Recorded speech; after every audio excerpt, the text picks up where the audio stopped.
En las regiones más sombrías de la Tierra Media, donde la luz apenas se atreve a rozar la piedra, se alzan fortalezas nacidas del odio y la voluntad de dominio.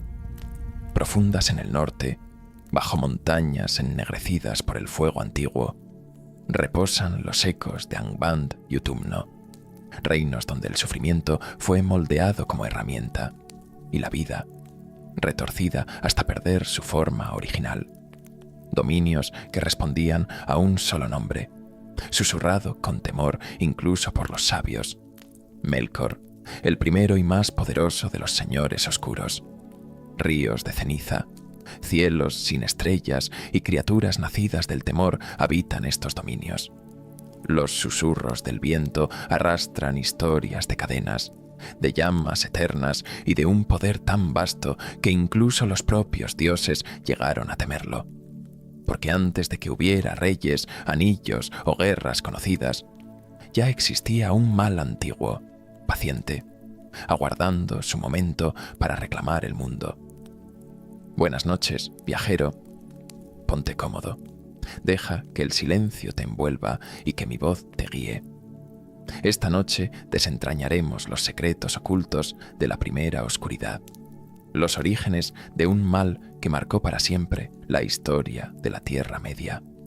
Como siempre, si sientes cómo esta historia te atrapa entre sus sombras, no olvides suscribirte y dejar en los comentarios de qué lugar del mundo eres. Me ayudas mucho con este gesto. Y ahora, retrocedamos a un tiempo anterior a los días del sol y la luna, cuando el mundo aún era joven y la primera discordia comenzaba a gestarse en la música misma de la creación.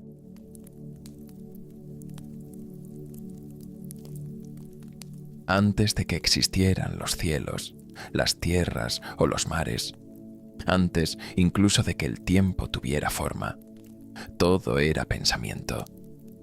En ese vasto silencio, más allá de cualquier mundo imaginable, habitaba Eru Ilúvatar, el único. Y de su mente nacieron los Ainur, espíritus de gran poder, cada uno portador de una chispa de su pensamiento. Entre ellos se encontraba Melkor, el más grande de todos. Desde el principio, su fuego era distinto. Mientras los demás Ainur contemplaban con asombro las ideas de su creador, Melkor buscaba algo más. En lo profundo de su ser crecía un anhelo que no podía nombrar del todo, una inquietud constante, como si el vacío mismo le llamara. Deseaba crear, no solo comprender, no solo participar, sino dar forma a algo propio. Y así, se adentró en la inmensidad del vacío. Allí vagó durante edades sin medida, buscando la llama imperecedera, el fuego secreto que otorga vida verdadera, porque había comprendido que sin ella toda creación sería incompleta, una simple imitación sin alma. Pero la llama no se hallaba en el vacío, sino únicamente con Ilúvatar. Ese descubrimiento no trajo humildad a su espíritu, sino frustración, y de la frustración nació la discordia. Poco a poco, los pensamientos de Melkor comenzaron a apartarse de los demás Ainur. Donde otros veían armonía, él percibía límites. Donde otros aceptaban el designio de Ilúvatar, él deseaba cambiarlo. Su mente se llenó de ideas propias, poderosas, pero desordenadas, impacientes, ardientes. Cuando llegó el momento de la gran música, los Ainur se reunieron para dar forma al mundo a través del canto. Cada uno aportó su voz, entrelazando melodías en una armonía profunda y majestuosa, y durante un tiempo todo fue como debía ser, hasta que Melkor comenzó a cantar. Su música no era suave ni serena, era poderosa, sí, pero también impetuosa, orgullosa, llena de una voluntad que no buscaba unirse, sino imponerse. Sus notas chocaban contra las de los demás, alterando el ritmo, forzando cambios. Algunos Ainur, atraídos por su fuerza, comenzaron a seguirle, y la música empezó a fragmentarse. la armonía se quebró, y en ese instante, por primera vez, la creación conoció el conflicto. La discordia no llegó como un estallido repentino, sino como una grieta que se extendía lentamente entre las notas. Al principio, apenas perceptible, como una vibración fuera de lugar, pero suficiente para inquietar a quienes escuchaban con atención. La música de Melkor crecía en fuerza, elevándose por encima de las demás, buscando dominar donde antes solo había unión. Sus pensamientos, tejidos en sonido, no seguían ya el propósito de Ilúvatar. Eran vastos, sí, poderosos, pero estaban llenos de impaciencia. Donde otros Ainur cantaban con comprensión, Melkor imponía su voluntad, y así la armonía comenzó a tensarse, como una cuerda llevada más allá de su límite. Algunos de los Ainur, fascinados por la intensidad de su canto, comenzaron a desviarse. No todos lo hacían por malicia, sino por asombro, porque en la música de Melkor había algo nuevo, ardiente y distinto. Una promesa de grandeza que seducía incluso a los más sabios. La gran melodía del mundo, que debía ser una sola, se dividió en corrientes enfrentadas. Donde antes había unidad, ahora surgían contrastes, tensiones, ecos que no encajaban, y la creación misma parecía tambalearse, como si aún no estuviera preparada para contener aquella lucha invisible.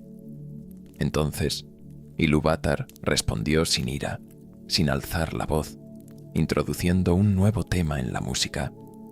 Su melodía era más profunda, más serena, y fluía con una belleza que envolvía todo lo demás. Muchos de los Ainur abandonaron la discordia para seguir ese nuevo canto, reconduciendo por un instante el curso de la creación. Pero Melkor no se detuvo. Su música se volvió más violenta, más desafiante, elevando su voz contra el nuevo tema, intentando someterlo, retorcerlo, imponer sobre él su propia visión. Y por un tiempo, el conflicto se intensificó, como dos mareas chocando sin ceder. Al ver esto, Ilúvatar alzó un tercer tema, distinto a todo lo anterior. Su belleza era suave al inicio, pero crecía con una fuerza tranquila, imposible de quebrar. No luchaba contra la discordia, la absorbía, la transformaba, la integraba en algo más grande, y en ese momento incluso el desafío de Melkor quedó contenido dentro de un designio más amplio. Aún así, el daño ya había sido hecho, y la música no volvería a ser pura. Finalmente, Ilúvatar puso fin al canto con un único acorde.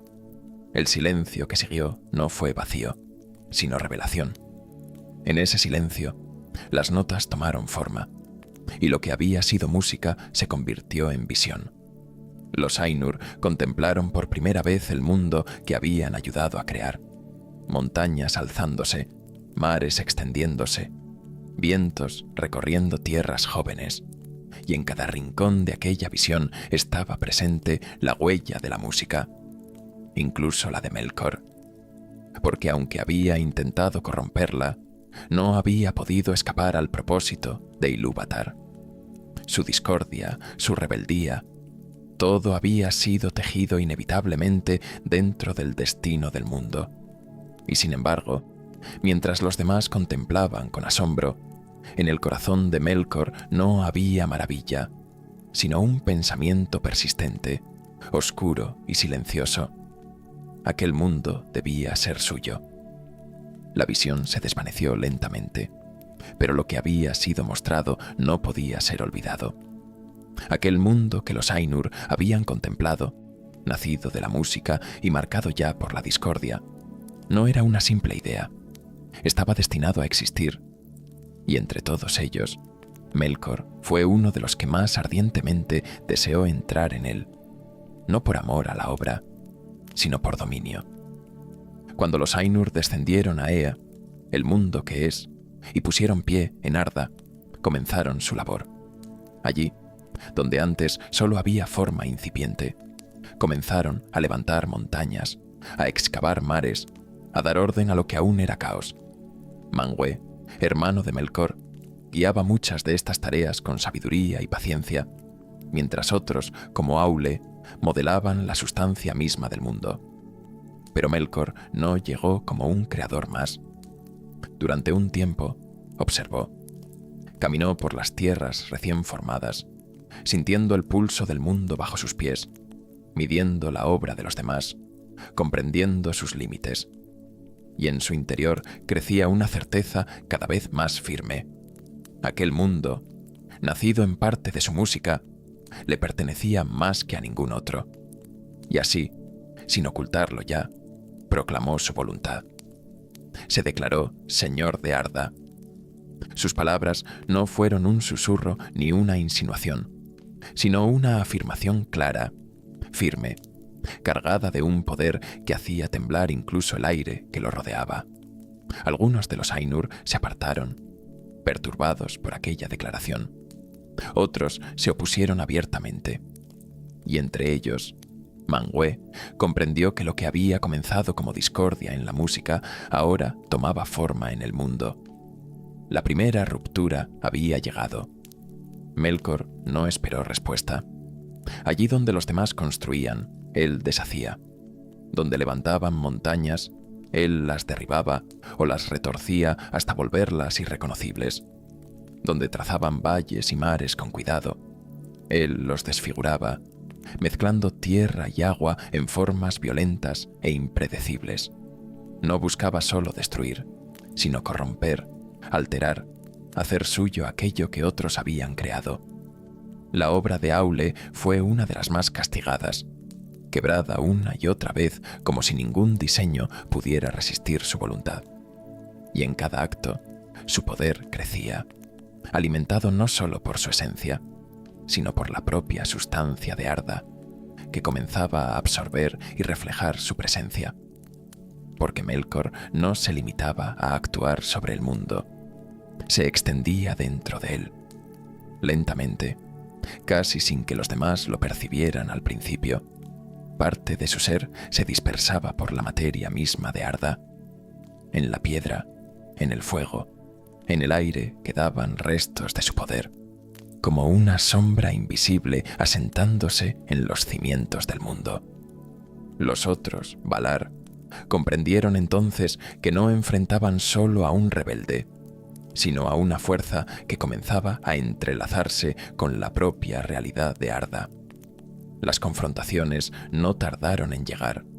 Durante edades que no pueden medirse con los años de los hombres, lucharon no siempre con armas visibles, sino con poder, con voluntad, con la misma sustancia del mundo como campo de batalla. Cada montaña alzada podía ser derribada, cada mar calmado podía agitarse, cada forma estable podía romperse en un instante. Y en medio de ese conflicto, Arda crecía, pero no como había sido pensada. Era un mundo herido desde su origen.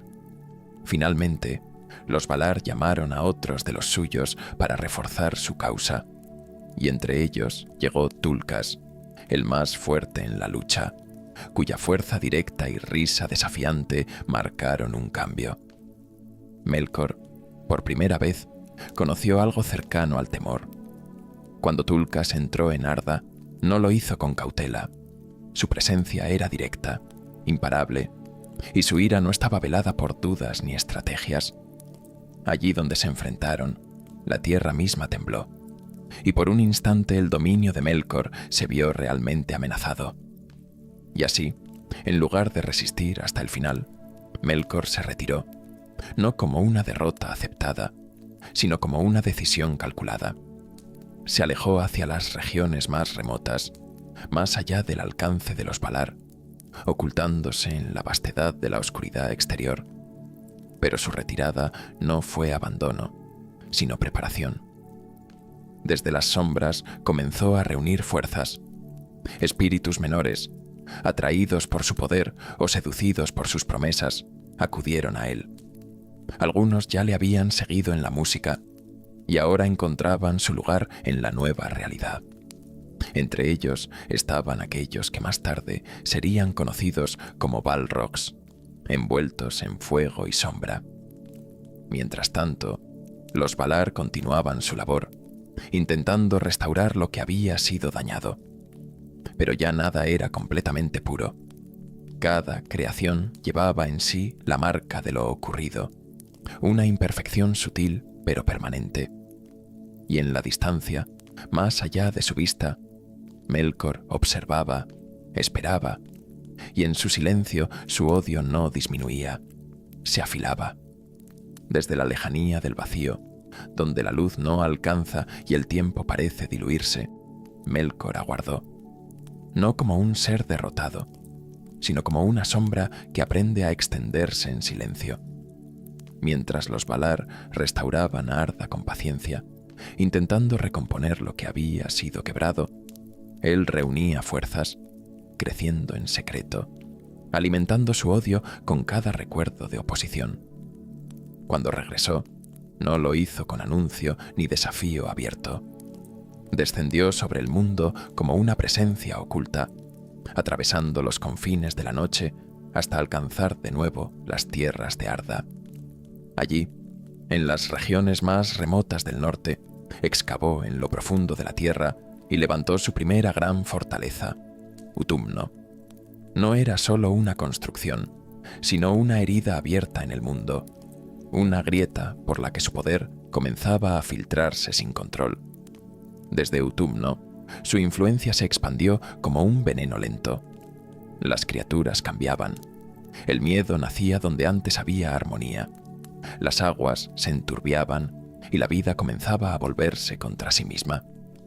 Los Valar, ajenos al principio a su regreso, continuaban su labor. En su esfuerzo por traer luz y orden a Arda, alzaron dos grandes pilares, colosales e inquebrantables, y sobre ellos colocaron dos lámparas que iluminaron el mundo entero, una en el norte y otra en el sur, y bajo su resplandor las tierras florecieron con una belleza desconocida, mares brillantes, bosques en crecimiento y una paz frágil pero luminosa. Pero Melkor observaba, y desde las profundidades de Utumno contemplaba aquella luz con odio, incapaz de soportar la obra de los Valar. En su mente comenzó a tomar forma un plan, no solo para destruir, sino para arrasar con todo aquello que representaba orden y belleza. Esperó el momento adecuado, y cuando llegó, atacó sin aviso. Desde las sombras del norte emergió con una fuerza devastadora, liberando el poder acumulado durante su retiro. Golpeó las gigantescas columnas que sostenían las lámparas y las quebró con una violencia que hizo temblar toda Arda. Las lámparas cayeron, y con su caída el mundo se rompió. La luz se derramó como fuego sobre la tierra. Los pilares se fragmentaron y sus restos aplastaron regiones enteras. Los mares se desbordaron, las tierras se partieron y el equilibrio construido por los Valar se desintegró en un instante. Montañas arrasadas, valles sumergidos y nuevas formas surgieron del caos, torcidas e irreconocibles, mientras el mundo entero parecía desgarrarse bajo el impacto. Y en medio de ese caos, Melkor no se detuvo.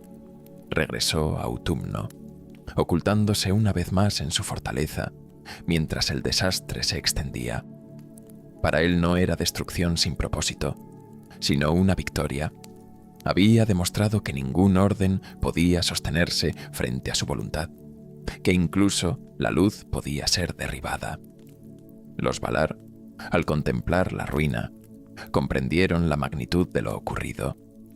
No solo habían perdido sus lámparas, sino que la forma misma de Arda había sido alterada para siempre, y aquello que habían diseñado en un principio ya no podía ser restaurado completamente. Con pesar, abandonaron las tierras centrales del mundo y cruzaron el mar hacia el oeste, hacia una nueva tierra llamada Amán, donde levantarían su hogar lejos del alcance inmediato de Melkor. Pero su retirada dejó la Tierra Media expuesta. y en esa vasta extensión marcada por cicatrices y sombras, Melkor quedó libre para extender su dominio. Mientras los Valar levantaban en Aman nuevas maravillas, como la luz de los dos árboles. En la Tierra Media la oscuridad crecía sin oposición directa. Desde Utumno, y más tarde desde Angband, comenzó a poblar el mundo con criaturas nacidas de su odio. Espíritus de fuego y sombra, bestias deformadas y horrores que jamás habían existido antes. Porque Melkor había comprendido algo fundamental. No podía crear vida verdadera, pero sí podía corromperla, y en esa corrupción encontró su mayor poder.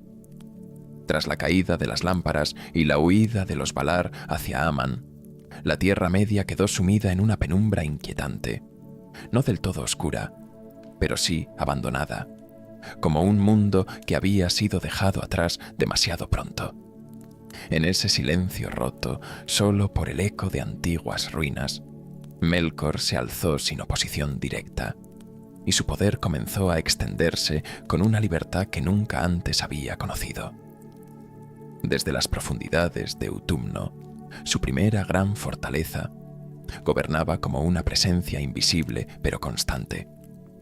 No era solo un señor en su trono, sino una voluntad que impregnaba cada rincón de las tierras del norte. Las montañas cercanas se volvían más abruptas, el aire más denso, y una sensación de inquietud se filtraba incluso en los lugares más lejanos. Pero Utumno no era suficiente, y Melkor comprendía que su dominio debía expandirse, que necesitaba no solo un refugio, sino múltiples centros desde los que ejercer su poder. Y así levantó una segunda fortaleza, más cercana a las tierras abiertas de la Tierra Media, un bastión adelantado desde el cual vigilar, atacar y extender su sombra, Angband. A diferencia de Utumno, que se hundía en las profundidades como una raíz negra, Angband se alzaba como una herida abierta hacia el mundo exterior. Sus puertas, ocultas entre montañas de hierro, respiraban humo y oscuridad, y allí situó a sus servidores más fieles, aquellos espíritus que habían sido atraídos por su poder desde los primeros días.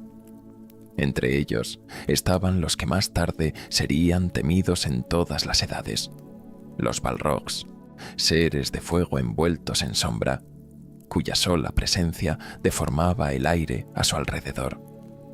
No eran simples criaturas, sino voluntades antiguas, corrompidas y moldeadas por Melkor hasta convertirse en extensiones de su propia furia. Y aún así, su obra no se limitaba a reunir seguidores. En lo más profundo de sus dominios, Melkor comenzó a experimentar con la vida misma. Había comprendido, desde su búsqueda en el vacío, que no podía crear vida verdadera, que la llama imperecedera no le pertenecía, pero eso no le impidió intentar algo distinto, tomar lo que ya existía y transformarlo. Las criaturas que caían bajo su dominio eran alteradas lentamente. Sus formas cambiaban, sus voluntades eran quebradas, y lo que emergía de ese proceso ya no era lo que había sido antes, sino algo nuevo, retorcido, moldeado por el dolor y la oscuridad. Así comenzaron a surgir los primeros horrores de la Tierra Media, seres que no conocían la luz ni el equilibrio, sino solo la obediencia y la violencia. Incluso la propia tierra respondía a su influencia. Bosques densos y opresivos, aguas turbias que ya no reflejaban el cielo con pureza, y una sensación constante de que el mundo estaba siendo lentamente reescrito bajo una voluntad ajena.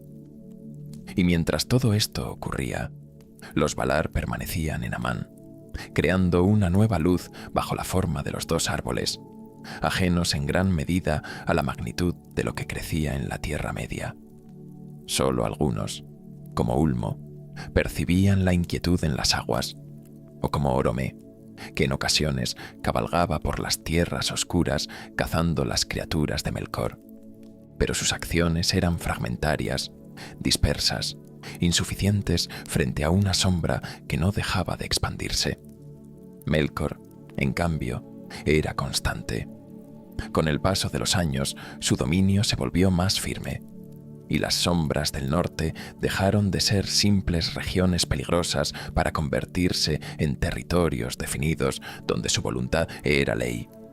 Allí el miedo dejó de ser una emoción pasajera y pasó a ser una presencia permanente, algo que habitaba en el aire, en la tierra y en el silencio mismo.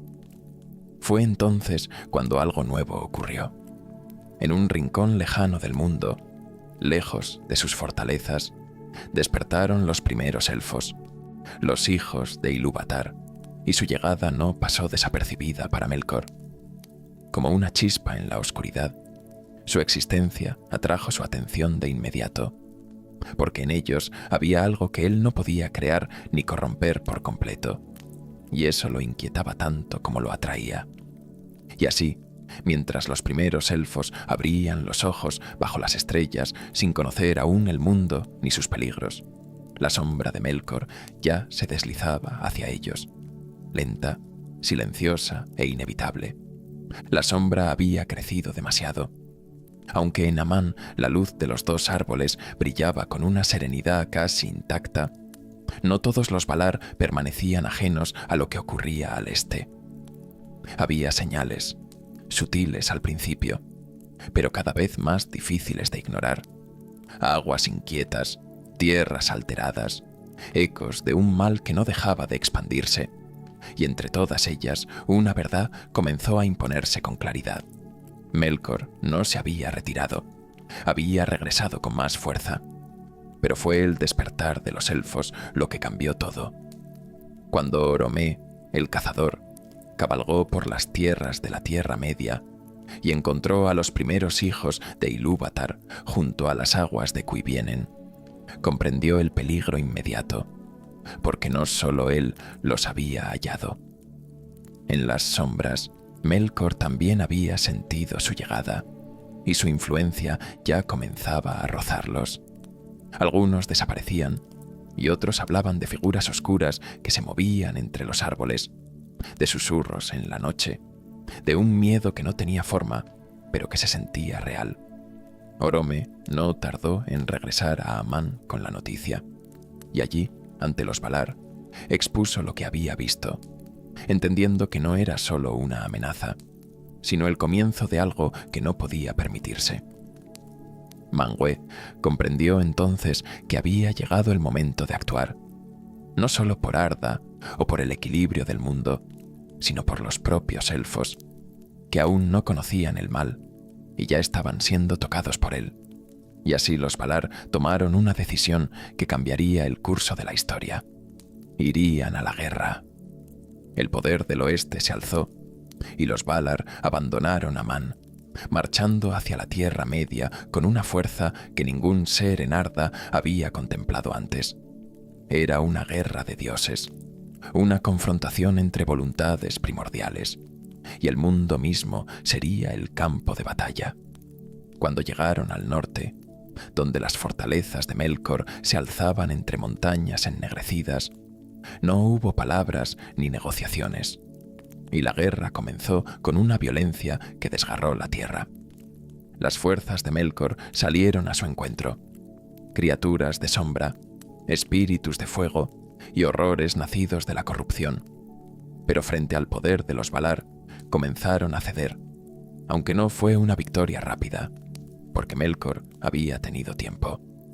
Utumno no era solo una fortaleza, sino un laberinto de oscuridad, una red de túneles y cámaras donde su poder se concentraba, desde donde resistía enviando oleadas de criaturas, obligando a los Valar a avanzar lentamente y a destruir cada rincón donde su sombra pudiera ocultarse. La guerra se extendió durante años incontables, y las tierras del norte fueron devastadas, transformadas una vez más por la violencia del conflicto. Montañas se alzaron donde antes no existían, mares cambiaron sus límites y regiones enteras quedaron marcadas para siempre. mientras desde la distancia los elfos solo podían ver fuegos lejanos y sentir el temblor de la tierra. Finalmente, las defensas comenzaron a caer. Los Valar rompieron las puertas de Utumno y penetraron en sus profundidades, avanzando hasta los lugares más oscuros donde la luz nunca había llegado, hasta encontrar a Melkor escondido en las cámaras más profundas. Fue Tulkas quien lo enfrentó, sin discursos ni palabras, solo el choque de dos voluntades.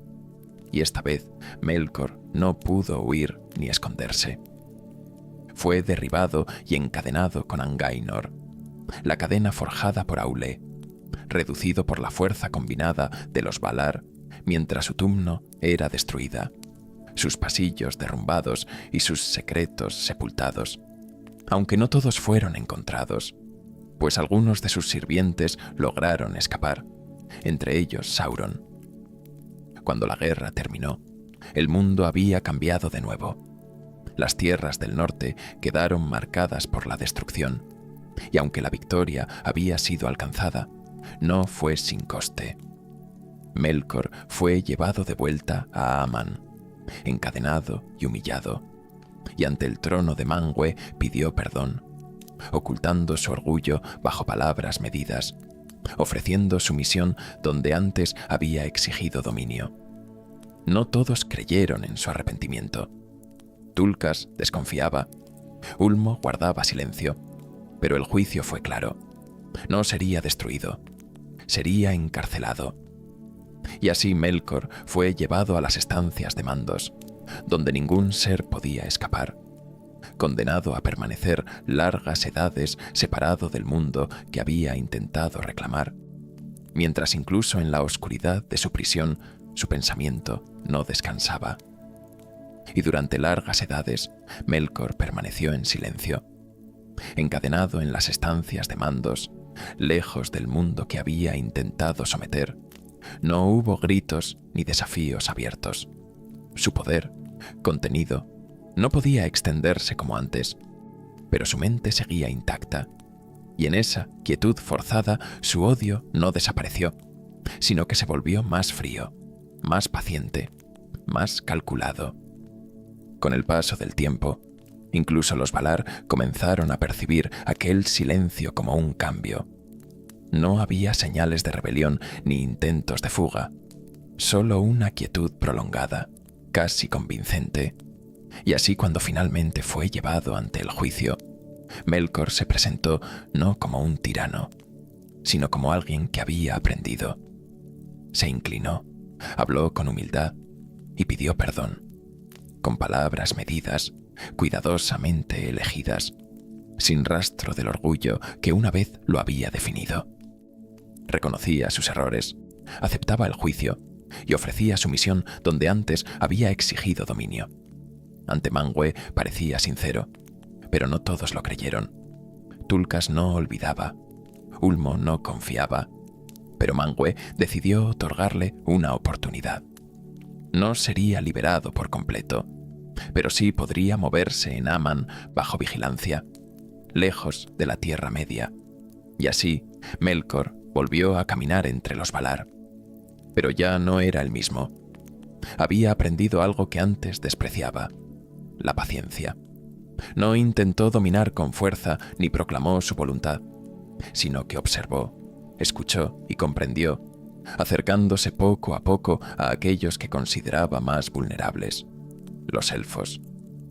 Muchos de ellos habían viajado a Aman atraídos por la luz de los dos árboles y la protección de los Valar, viviendo en paz mientras aprendían y crecían. Entre ellos, los Noldor destacaban por su curiosidad y su deseo de conocimiento, y Melkor vio en ellos una oportunidad. No se presentó como enemigo, sino como maestro, compartiendo conocimientos y hablando de misterios del mundo y de tierras lejanas que los Valar no enseñaban. Sus palabras eran sutiles, nunca directas, pero siempre dejaban huella.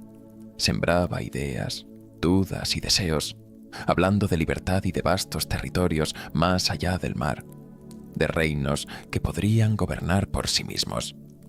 No negaba a los Valar, pero insinuaba límites y decisiones que quizá no beneficiaban a todos, y esas ideas comenzaron a crecer, especialmente en uno de los más grandes entre los Noldor, Fëanor.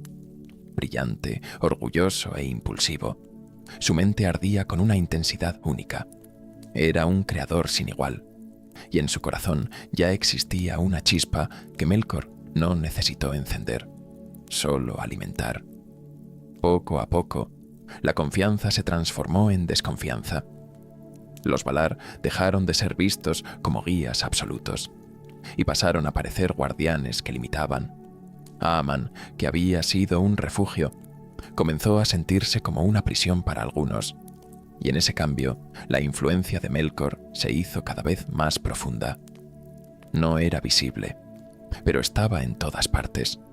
Sus palabras se repetían, sus ideas crecían, y lo que comenzó como curiosidad se convirtió en inquietud, orgullo y división. Los lazos entre los propios Noldor comenzaron a tensarse. Los rencores despertaron, y en el centro de todo ello, Fëanor se volvió cada vez más aislado y firme en sus convicciones. Melkor observaba sin intervenir directamente, dejando que las semillas germinaran por sí solas, porque ya no necesitaba imponerse. Había aprendido a dejar que otros lo hicieran por él, y así, en la tierra más luminosa del mundo, comenzó a crecer una oscuridad que no se veía, pero que ya no podía detenerse. Las semillas ya habían echado raíz. En Amán, bajo la luz serena de los dos árboles, la inquietud crecía sin forma visible, pero con una fuerza imposible de ignorar para quien supiera observar. Las palabras de Melkor, susurradas durante años con paciencia infinita, habían comenzado a transformar el corazón de los Noldor, y especialmente el de Fëanor, cuyo fuego interior ardía ahora con una intensidad que ya no podía ser contenida. Los pensamientos de grandeza se mezclaban con la desconfianza, y aquello que antes había sido admiración hacia los Valar comenzaba a resquebrajarse. No era una rebelión abierta, aún no, pero sí una tensión constante, una sensación de que algo estaba cambiando en lo más profundo de Amán. Melkor lo percibía todo y supo que el momento se acercaba, pero antes de actuar necesitaba algo más. Deseaba las joyas de Fëanor, los Silmarils, 3 gemas nacidas de una habilidad sin igual, que encerraban en su interior la luz misma de los 2 árboles. Eran la obra más grande de los Noldor, y en ellas ardía una belleza que ni siquiera Melkor podía ignorar. No eran solo objetos de poder, eran fragmentos de la luz original del mundo, y Melkor las codiciaba. Se acercó a Fëanor una vez más, esta vez no solo como sembrador de dudas, sino como tentador directo, hablándole de peligros y de la fragilidad de Amán, insinuando que nada podía proteger algo tan valioso. Pero esta vez falló. Fëanor vio más allá de la máscara y comprendió el deseo oculto de Melkor, la avidez con la que miraba los Silmarils, y en lugar de ceder, lo rechazó con firmeza. Sus palabras fueron duras y directas, y por primera vez en mucho tiempo Melkor fue desenmascarado ante aquel al que intentaba manipular, algo que lo enfureció profundamente, aunque no reaccionó de inmediato. Se retiró, porque su plan no dependía de un solo camino. Abandonó las tierras habitadas de Amán y se dirigió hacia el sur, a Avatar, una región olvidada envuelta en sombras y silencio. Allí encontró algo que incluso él no había creado, un Goliant, un ser antiguo de hambre infinita que adoptaba forma de araña, pero cuya esencia era aún más oscura, una criatura que no servía a nadie y solo conocía el impulso de devorar.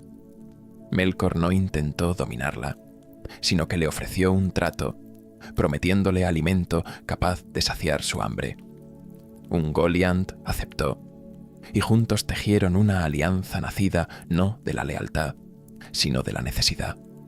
Envuelta en su manto de oscuridad, Melkor regresó a Amán sin ser visto, mientras la luz de los dos árboles seguía brillando, ignorante de la sombra que se acercaba. Entonces ocurrió. Mientras los Valar estaban reunidos, Melkor y Ungoliant avanzaron hasta los árboles. La criatura extendió su oscuridad, absorbiendo la luz, y Melkor hirió los troncos con su lanza negra hasta su núcleo. La savia luminosa brotó como sangre, y Ungoliant la consumió, bebiendo la luz, devorando su esencia hasta dejar los árboles marchitos, muertos, sombras de lo que habían sido. La luz de Amán se extinguió, y por primera vez desde su creación, el mundo volvió a caer en la oscuridad. El instante que siguió pareció suspendido, como si el tiempo dudara antes de continuar, y luego llegó el caos. Melkor no se detuvo, y mientras Ungoliant crecía alimentada por la luz robada, avanzó hacia Formenos, donde Fëanor había sido exiliado. Allí mató a Finwë y tomó los Silmarils. Las joyas brillaban incluso en la oscuridad, resistiéndose a ser poseídas, pero Melkor no dudó.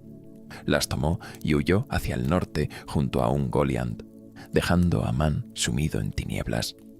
Detrás de él, el mundo cambiaba una vez más, y cuando los Valar comprendieron lo ocurrido, entendieron la magnitud de la pérdida. Los dos árboles habían muerto, la luz había sido robada, y Melkor había escapado. Pero esta vez no solo había destruido, sino que había provocado algo más profundo, algo irreversible. Porque al robar los Silmarils no solo tomó una joya, sino que encendió una guerra. La oscuridad no fue solo la ausencia de luz, fue una ruptura. Mientras Amán quedaba sumido en sombras y lamento, Melkor huía hacia el norte, atravesando las tierras que él mismo había corrompido en edades pasadas.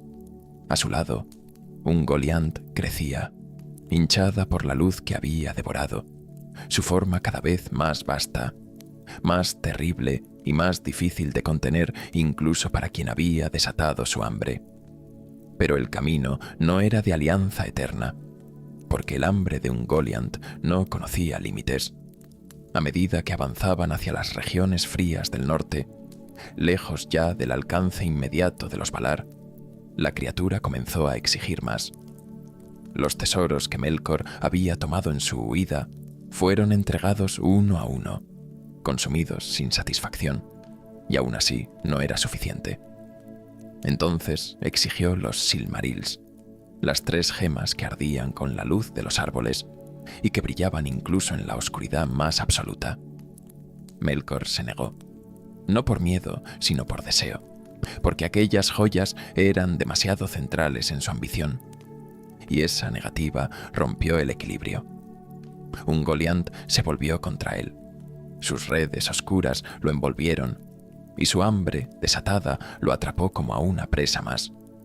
Por un instante incluso Melkor, el más poderoso de los Ainur, quedó reducido, al borde de ser devorado por la misma criatura que había llamado.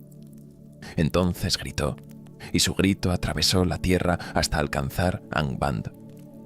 Desde las sombras surgieron los Balrogs, fieles a su señor, enfrentándose a Ungoliant con látigos de fuego que rompieron sus redes y la obligaron a retroceder. Incapaz de contenerlos, la criatura huyó hacia el sur, llevándose su hambre insatisfecha, y Melkor fue liberado, aunque ya no era el mismo. Debilitado pero aún poseedor de los Silmarils, regresó a Angband y comenzó a consolidar su poder de una forma distinta. Ya no era solo el rebelde ni el destructor, sino algo más. En lo profundo de su fortaleza tomó las gemas y las colocó en una corona de hierro, no como adorno, sino como declaración. La luz ardía sobre su cabeza, quemándolo constantemente, recordándole el peso de su ambición, pero nunca la retiró, porque esa corona lo definía. Y con ella tomó un nuevo nombre, Morgoth, el enemigo negro, el tirano oscuro. No fue un nombre elegido por él, sino dado por sus enemigos, pero lo aceptó porque en él había verdad. Ya no era simplemente Melkor, el más poderoso de los Ainur, sino la encarnación del mal en Arda. Desde Angband, su dominio se extendió con claridad brutal. Ya no actuaba en secreto ni con susurros, sino con fuerza abierta. Sus ejércitos crecieron, las criaturas que había corrompido se organizaron, y la Tierra Media se convirtió en su campo de conquista. Fue entonces cuando comenzó la verdadera guerra. Los elfos, ahora conscientes de su existencia, comenzaron a resistir. Sindar y Noldor se enfrentaron a sus fuerzas en batallas que marcarían la historia del mundo. Pero esta vez el enemigo no era una sombra distante, sino un rey, un señor oscuro con trono, ejército y una voluntad que no conocía descanso. Y desde su corona de hierro, con la luz de los Silmarils ardiendo como fuego eterno, Morgoth observaba el mundo y reclamaba todo lo que veía. El norte ardía. Bajo el dominio de Morgoth, las tierras que una vez habían conocido la luz de las estrellas se transformaron en un territorio de ceniza, humo y guerra constante. Desde Angband, su poder ya no era una amenaza lejana, sino una presencia tangible que se extendía día tras día, empujando a los pueblos libres hacia el borde de la desesperación. Durante un tiempo, los elfos resistieron con fuerza.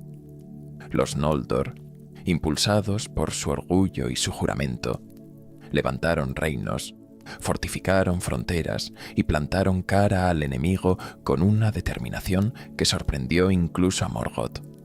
Grandes ejércitos se alzaron y durante años lograron contener las oleadas de orcos que descendían desde el norte, estableciendo un cerco en torno a Angband, una vigilancia constante que mantenía al enemigo contenido, como si la sombra pudiera ser retenida si se mantenía suficiente presión sobre ella.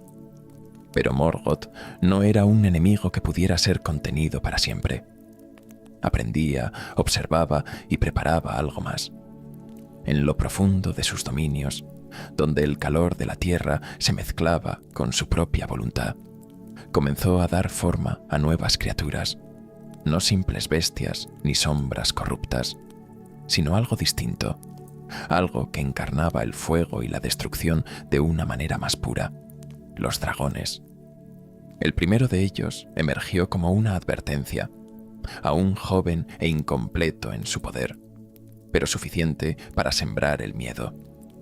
Su aliento ardiente rompía filas, su presencia desestabilizaba incluso a los más valientes, y aunque fue rechazado en aquella primera aparición, dejó tras de sí una certeza inquietante. Morgoth estaba creando algo nuevo, y con el tiempo lo perfeccionó. Años después, cuando sus fuerzas estuvieron listas, el ataque llegó, no como una incursión más, sino como una ruptura total.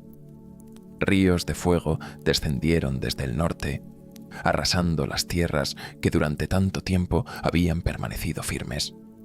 Los ejércitos de Morgoth avanzaron en masa, orcos, balrogs y criaturas de toda clase, liderados ahora por dragones en plena fuerza. El cielo mismo parecía arder, y la tierra, incapaz de soportar tal violencia, se quebraba bajo el avance. Las defensas cedieron, el cerco se rompió, y con ello la guerra cambió.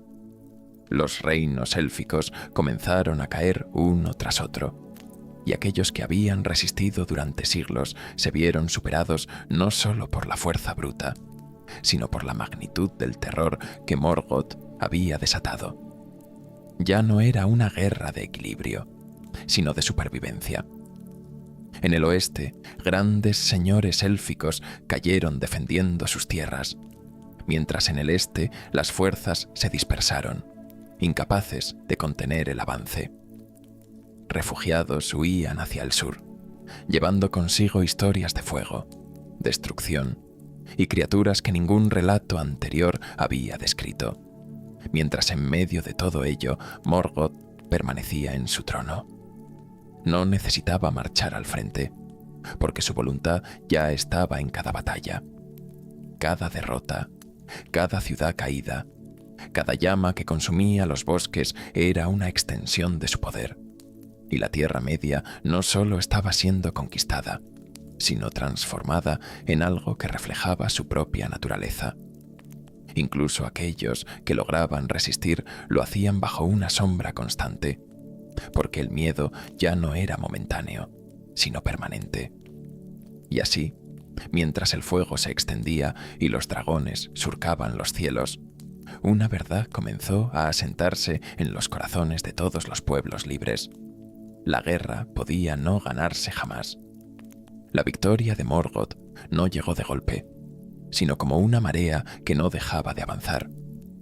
Tras la ruptura del cerco y la caída de tantas defensas, el norte de la Tierra Media quedó bajo su dominio casi absoluto. Las tierras que habían sido bastiones de resistencia pasaron a ser territorios vigilados y oprimidos, donde cada movimiento era observado y cada esperanza parecía desvanecerse antes de tomar forma. Los ejércitos de Morgoth ya no necesitaban abrirse paso con dificultad, sino que avanzaban con la certeza de que nada podía detenerlos por completo. Y sin embargo, la guerra no había terminado. Aún quedaban focos de resistencia, reinos ocultos y alianzas frágiles que se negaban a desaparecer.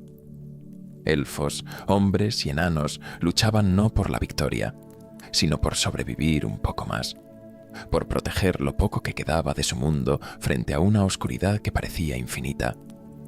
Fue en ese contexto cuando Morgoth decidió hacer algo distinto, no solo destruir, sino quebrar, porque comprendía que el miedo era más poderoso cuando se volvía personal.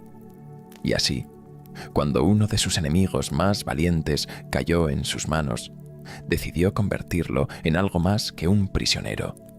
Húrin, señor de los hombres, guerrero incansable, uno de los que había resistido hasta el final en las grandes batallas contra el norte.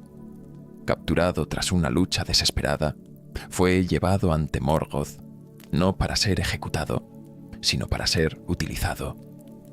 No hubo compasión ni una muerte rápida.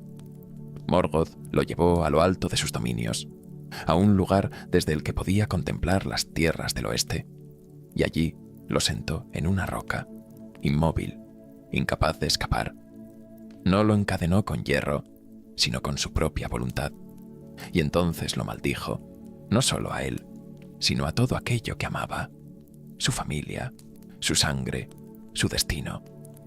Las palabras de Morgoth no fueron un simple castigo, sino una condena extendida en el tiempo, una sombra que seguiría cada paso de los suyos, torciendo cada decisión y llevando cada esperanza hacia la ruina. Donde hubiera alegría surgiría el dolor, y donde hubiera amor nacería la pérdida, y lo obligó a mirar, a ver cómo esa maldición se cumplía sin poder intervenir, sin poder morir. Mientras tanto, en las tierras de la Tierra Media, los efectos de aquella oscuridad se extendían más allá de los campos de batalla. Reinos enteros comenzaban a caer no solo por la fuerza de las armas, sino por errores, traiciones y decisiones equivocadas que parecían inevitables, como si algo invisible empujara cada historia hacia un final trágico. Los hombres comenzaron a sufrir con mayor intensidad, algunos esclavizados en las profundidades de Angband, donde la luz nunca llegaba, y otros engañados por promesas de poder o tierras que jamás recibirían, convirtiéndose en siervos del mismo enemigo al que temían. Los elfos resistían, pero cada victoria era más pequeña que la anterior, y cada refugio más frágil que el último, mientras lugares que habían sido símbolos de esperanza comenzaban a desmoronarse, ya fuera por la fuerza o por la sombra que se infiltraba en sus propios corazones. Porque la influencia de Morgoth ya no se limitaba al campo de batalla, sino que estaba en las decisiones, en las dudas, en los errores y en cada historia que terminaba en tragedia. Incluso aquellos que lograban grandes hazañas lo hacían bajo un peso invisible, como si el destino mismo estuviera inclinado en su contra. Y en ese mundo cada vez más oscuro, la idea de una victoria final comenzaba a parecer lejana, casi imposible. Desde su trono, Morgoth no solo observaba, sino que disfrutaba, porque entendía que la verdadera conquista no era solo tomar tierras, sino romper la voluntad de quienes las habitaban, y poco a poco lo estaba logrando. Aún en un mundo quebrado por la guerra, aún quedaba un lugar donde la sombra no había penetrado del todo. Oculta entre montañas, protegida por el secreto y el silencio, Gondolin se alzaba como el último gran refugio de los elfos, una ciudad intacta, ajena al dominio directo de Morgoth. Durante años, fue más que un reino. Fue una esperanza, una prueba de que la luz podía resistir incluso en los días más oscuros. Pero ninguna luz permanecía invisible para siempre. Morgoth sabía que Gondolin existía. No conocía su ubicación exacta, pero la buscaba, y finalmente encontró el modo. No mediante fuerza ni asedio, sino a través de algo mucho más frágil, la voluntad de un solo individuo. Meglin, uno de los habitantes de Gondolin, fue capturado en las sombras y llevado ante Morgoth, y allí, frente al poder que había quebrado reinos enteros, su resistencia no fue suficiente. Morgoth no necesitó destruirlo, solo ofrecerle lo que deseaba. Le prometió poder, le prometió aquello que no podía obtener por sí mismo, y Maeglin cedió. Reveló la ubicación de Gondolin y con ello selló su destino. El ataque no tardó en llegar. No hubo advertencia ni tiempo para prepararse. En el momento en que la ciudad celebraba, confiada en su ocultación, el norte se encendió con una luz distinta, una luz de fuego. Desde las montañas descendieron las fuerzas de Morgoth, orcos, balrogs, criaturas de hierro y llamas, y entre ellos los dragones, más terribles que nunca. La caída fue brutal. Las murallas, que durante tanto tiempo habían protegido la ciudad, no resistieron, y las calles se llenaron de fuego y gritos. La guerra, que durante años había sido contenida en la distancia, irrumpió en el corazón mismo de Gondolin, y los defensores lucharon con todo lo que tenían, sabiendo que no había retirada posible. Muchos cayeron. Grandes nombres, grandes guerreros, líderes que habían resistido durante toda una era, fueron derrotados en aquella única noche, y la ciudad, que había sido símbolo de esperanza, comenzó a derrumbarse piedra a piedra bajo el peso del asalto. Y sin embargo, no todo fue destruido. Algunos lograron escapar a través de caminos ocultos, guiados por la desesperación y la necesidad, llevando consigo no la victoria, sino la memoria de lo que había sido. Detrás de ellos, Gondolin ardía, y con su caída algo más se perdió, porque ya no quedaban grandes refugios ni ciudades ocultas. La guerra había alcanzado cada rincón, y la idea de un lugar seguro comenzó a desvanecerse por completo. Morgoth no solo había destruido un reino, sino que había demostrado que ningún escondite era eterno. Desde Angband, su dominio era casi absoluto, y aún así no estaba satisfecho, porque mientras existiera resistencia, por pequeña que fuera, su victoria no estaría completa. Pero en algún lugar, entre los supervivientes, entre aquellos que habían escapado del fuego, comenzaba a formarse algo distinto. No una defensa ni una fortaleza, sino una última esperanza. La esperanza que había sobrevivido a la caída de Gondolin no tomó forma de inmediato, ni se alzó como un ejército repentino, sino que viajó en silencio, llevada por aquellos que aún creían que el mundo no estaba completamente perdido. Entre ellos, uno emprendió un viaje que cambiaría el destino de todos, atravesando mares prohibidos, dejando atrás todo lo conocido para llevar una súplica donde ninguna voz mortal había llegado antes, y en el oeste fue escuchada. Durante mucho tiempo, los Valar habían permanecido en Amán, apartados del conflicto directo que consumía la Tierra Media, pero la magnitud del sufrimiento ya no podía ser ignorada. Las historias de ruina, de reinos caídos, de pueblos enteros sometidos bajo la sombra de Morgoth alcanzaron finalmente su reino, y con ellas llegó una decisión que había sido postergada durante demasiado tiempo. Intervendrían no como antes ni con cautela, sino con todo su poder. Así comenzó la última gran guerra. Desde el oeste llegó un ejército como el mundo no había visto desde su creación. No solo los Valar, sino también los Maiar y muchos de los elfos que habitaban Aman, avanzando como una fuerza imparable. El mar fue cruzado, y cuando tocaron tierra, la guerra cambió de forma definitiva. Morgoth respondió liberando desde Angband todo lo que había reunido durante siglos. Ejércitos incontables de orcos, balrogs, criaturas nacidas de su odio, y los dragones, ahora más numerosos y terribles que nunca, convirtiendo el norte en un escenario de fuego y destrucción. La tierra no pudo soportarlo intacto.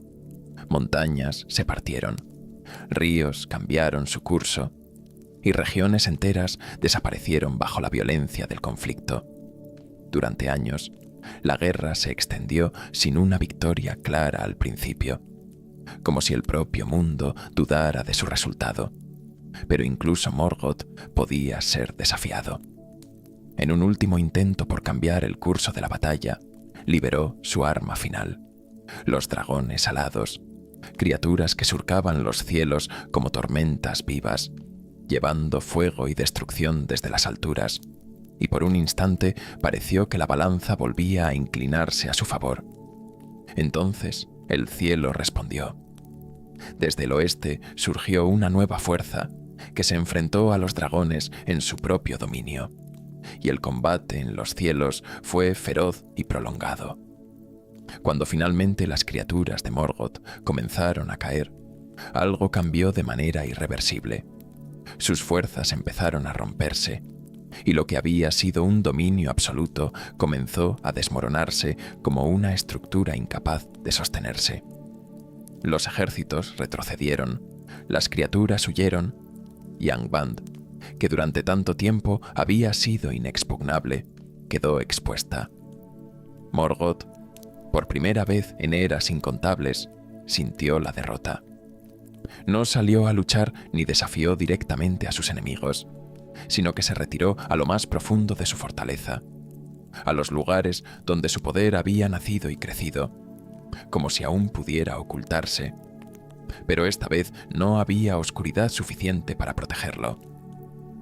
Las fuerzas del oeste avanzaron, entraron en Angband y lo encontraron, no como el señor invencible que había dominado el mundo, sino como una sombra de lo que había sido, debilitado por el paso del tiempo, por el uso constante de su poder y por el peso de su propia ambición. Aún así, no pidió perdón con orgullo, sino con miedo, pero no hubo juicio prolongado ni segunda oportunidad. Fue derribado, encadenado una vez más, privado de su poder y despojado de los Silmarils. Morgoth fue llevado fuera del mundo, más allá de sus límites, arrojado al vacío donde no podría volver a influir sobre Arda, y así terminó su reinado. Pero la victoria no llegó sin un precio, porque la guerra había sido tan devastadora que gran parte de la Tierra Media quedó destruida. Regiones enteras desaparecieron bajo las aguas, y el mundo que quedó atrás ya no era el mismo. Y aún así, no todo había terminado, porque incluso con Morgoth derrotado, su sombra no desapareció del todo. El eco de la guerra no se apagó cuando Morgoth fue derrotado. aunque su forma fue expulsada más allá de los límites del mundo, arrojado al vacío donde ya no podía tocar Arda directamente. Aquello que había dejado atrás no desapareció con él, porque su poder no había sido solo una presencia externa, sino algo que había impregnado la propia sustancia del mundo, como una huella imposible de borrar por completo. Las tierras devastadas por la guerra no se curaron de inmediato. Donde antes hubo reinos, ahora quedaban ruinas. Donde hubo bosques, ceniza. Donde hubo vida, silencio. El norte, especialmente, permanecía marcado por cicatrices profundas, como si el propio mundo recordara cada batalla, cada llama, cada grito, y aún así el tiempo comenzó a avanzar.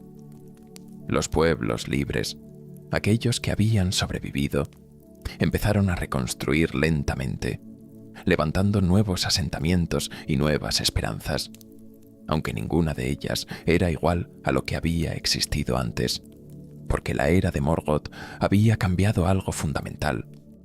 Había demostrado que incluso los más poderosos podían caer, pero también que el mal podía perdurar más allá de su creador.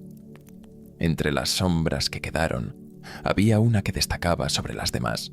Sauron, el más fiel de los servidores de Morgoth, no había sido destruido en la guerra, sino que había huido, ocultándose en las profundidades del mundo, lejos de la mirada de los vencedores, esperando y observando. No poseía el poder de su antiguo señor, pero sí su legado, su conocimiento y su ambición, y ese legado no estaba muerto. Mientras los Valar regresaban al oeste y el mundo entraba en una nueva era, la presencia de Morgoth seguía latente, no como una figura visible, sino como una influencia persistente. En la corrupción de la tierra, en la inclinación hacia la violencia, en las decisiones que llevaban a la ruina, su sombra permanecía, porque aquello que había sembrado no podía ser arrancado por completo.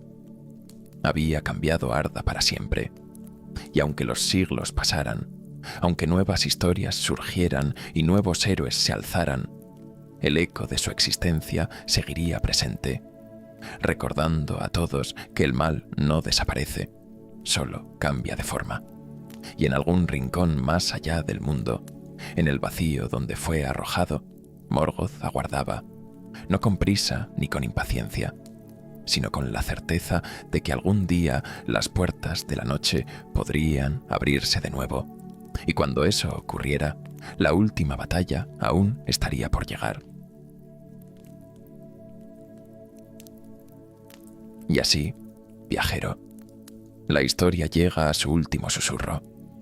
La sombra de Morgoth se ha desvanecido más allá del mundo, pero su eco permanece, como un recuerdo lejano que se disuelve lentamente en la noche.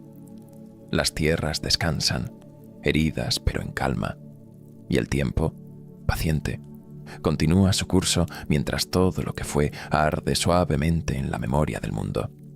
Ahora, deja que esa oscuridad se apague poco a poco, como brasas que ya no queman, como un fuego que se convierte en calor tenue. Imagina las antiguas tierras de Arda reposando bajo un cielo tranquilo, libre por fin del peso de la guerra, mientras el viento recorre montañas y ruinas en silencio. Y tú, descansa también. Deja atrás las batallas, las sombras y los nombres antiguos, y permite que el sueño llegue como una luz suave, como si los ecos de aquella primera música aún pudieran escucharse, lejanos, envolviéndolo todo en calma. Buenas noches, y que tu descanso sea profundo, mientras la historia, por ahora, guarda silencio.